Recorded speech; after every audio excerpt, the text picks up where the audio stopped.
Hello guys, कैसे हैं आप? उम्मीद करते हैं आप सब खैरियत से होंगे, खुश होंगे। देखने जा रहे हैं नेक्स्ट पार्ट।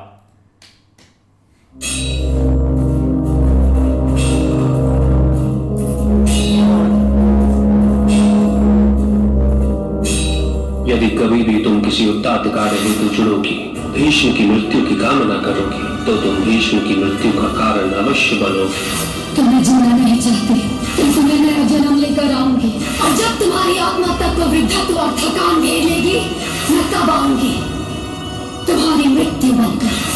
तुम्हारे पास आते हुए मृत्यु की पगडंडी सुनूंगी मैं भीष्म। यदि कोई स्त्री रणभूमि में शस्त्र लेकर खड़ी हो जाए, तब क्या कोई पुरुष उस पर प्रहार कर सकता है? इस युद्ध में स्त्रियां भाग नहीं ले पाएंगी।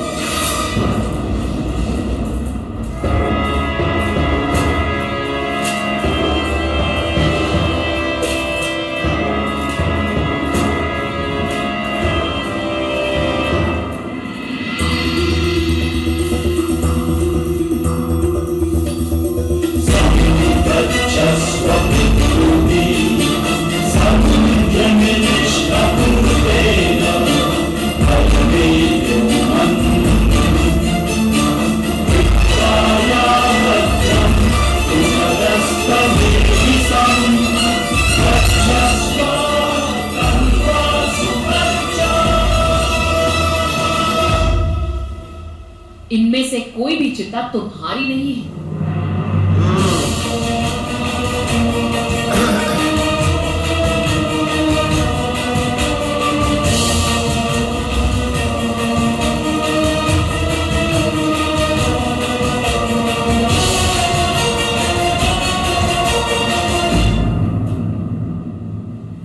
इनमें तो अनेक युवान सैनिक मुट्ठी भर मुद्राएं प्राप्त करने हेतु जलेंगे।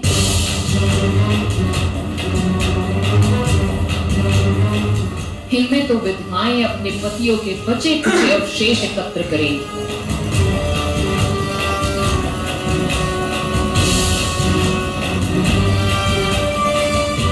अनेक माताएं किसी श्वान या सियार के मुख से अपने बेटे के कटे हुए सर को खींचते रोते हुए नजर आएगी। अधमरे सैनिकों की आंखों को जब कोई कौवा या गिद्ध खींच के खाएगा, तब घायल सैनिकों की चीखें सबके हृदय को चीर कर रख देंगे। अनेक बालकों का भविष्य ये समर भूमि निगल जाएगी।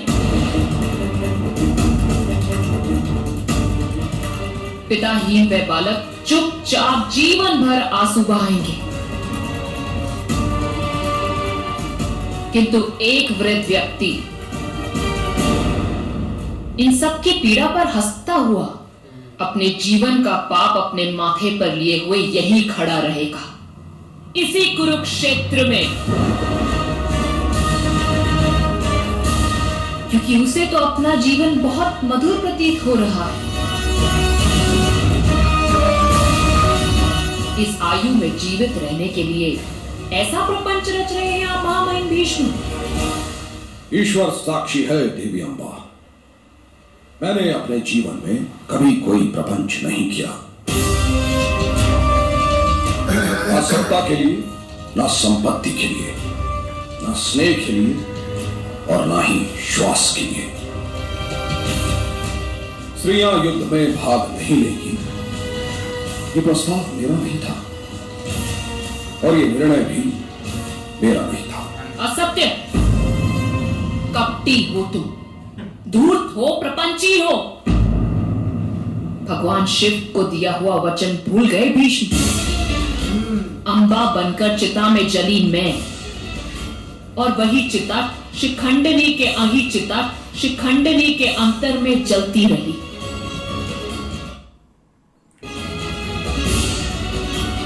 मेरे जीवन का, इच्छाओं का, सुख स्वप्नों का नाश किया तुमने भीष्म।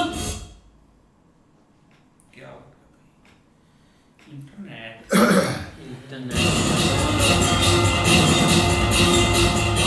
ये युद्ध तो स्त्री की हताशा से जन्मा है जिसने अपने आप पर पट्टी बांधकर अपना पूरा जीवन बिताया, चाहे वो अपने मुख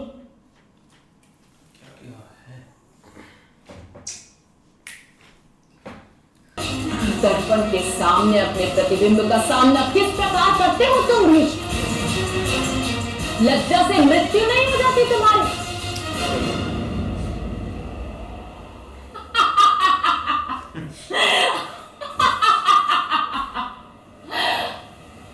ये भी तो दुर्भाग्य है तुम्हारा भीष्म कि जब तक मैं तुम्हारे सामने ना हूं तुम्हें मृत्यु प्राप्त ही नहीं हो सकती।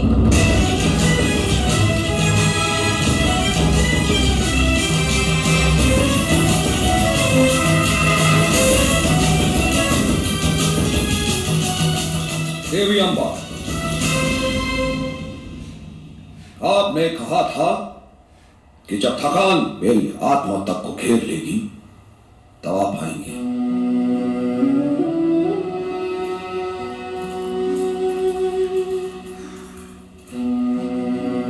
आज उस श्रम का अनुभव कर रहा हूं मैं।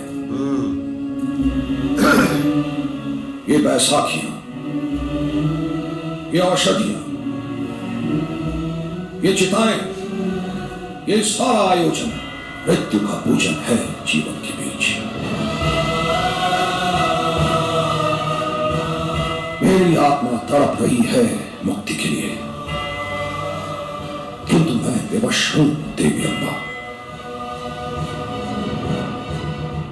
जब तक आप पुरुष बनकर नहीं आएंगी,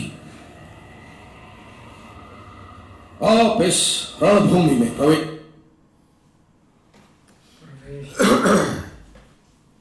जब तक आप पुरुष मान के नहीं आए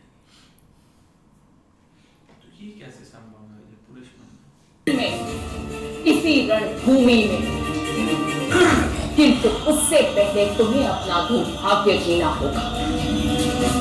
अपने ही हाथों अपने कुल का नाश करना होगा भीष्म। कुरुवंश का रक्त बहता हुआ देख तुम्हारी आंखों से रक्त के आंसू बहे। तुम्हारी यातना अभी पूर्ण नहीं हुई भीष्म। हृदय मुक्ति के लिए ईश्वर के सामने किड़किड़ाएगा। निर्बल आत्मा तुम्हारी देह का भार नहीं उठा पाएगी। ना हाथ प्रणाम के लिए उठ पाएंगे, ना चरण प्रयाण हेतु भूमि से जड़े तुम मृत्यु के पदचाप सुनने को अधीर होगे। प्रतीक्षा करो मुक्ति की, प्रतीक्षा करो मृत्यु की, प्रतीक्षा करो मेरी मेरी मेरी।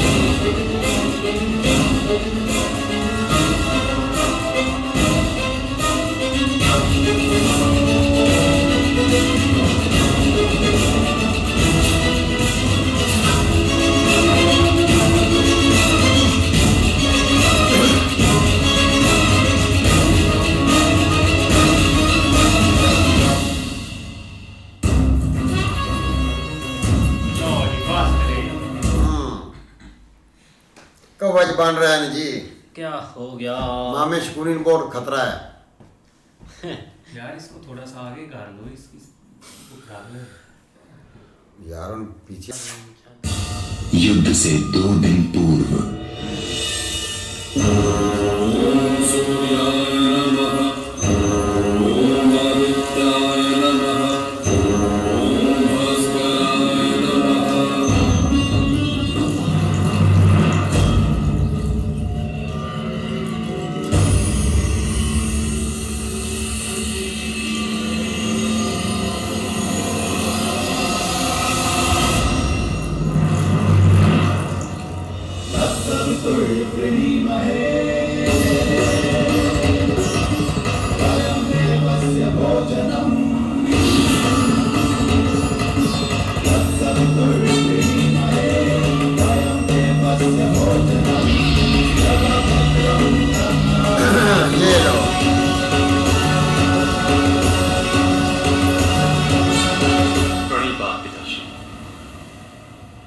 कल्याण, मेरे जीवन के अंधकार में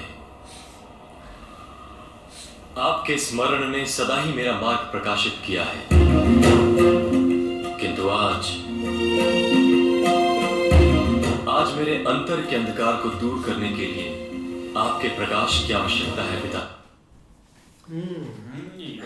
बिल्कुल यार, शिखंडनी जो चाहती थी ना, जो एक उनके मन के अंदर था कि वो यहाँ पे भीष्मा जी के साथ युद्ध लड़ेंगे या उनको एक मारेंगे एक शुरू से ही, लेकिन वो कर नहीं पाई है।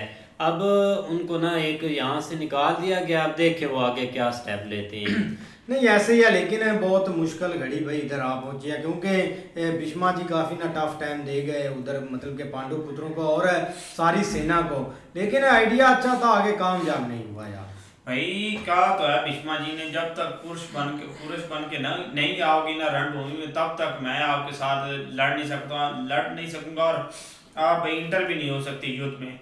बाकी रह गई बात भाई, अब जो है दूसरा दुर्योधन, वो तो मामा शकुनी के साथ मिलके ऐसा प्रपंच खेल रहा है। अगर आप में इतना समर्थ है तो सीधा सीधा लड़ रहे हैं।